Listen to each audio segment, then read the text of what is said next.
This weekend, I get to teach an 8-hour class on how to write your memoir. Every time I teach this subject, students always have the same question. How do I start it? How do I organize my long and adventurous life? Here's what I tell them. So you don't have to write about your life from birth to the person you are now, unless you had a particularly exciting birth. Rumor has it that my obstetrician sang opera as she was delivering me and then dropped me on my head. That explains a lot.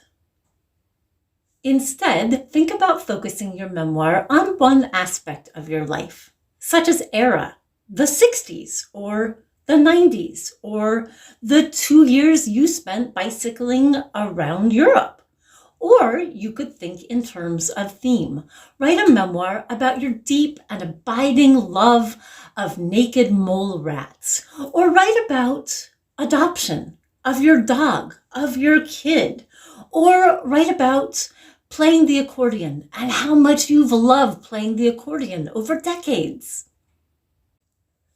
For instance, my memoir, Gringa, A Contradictory Girlhood, is the story of growing up in Southern California with 2 moms and a little brother who has Down syndrome in the 1980s and 1990s. My second memoir, Wild Within, How Rescuing Owls Inspired a Family, focuses on theme. This book follows the 2.5 years that my husband and I worked to adopt our child from the foster care system while I learned to rehabilitate and train injured and orphaned birds of prey at our local raptor center. So as I'll explain to my students in my memoir workshop this weekend, you don't have to write a memoir that begins with the day you were born and ends with the writer that you are now.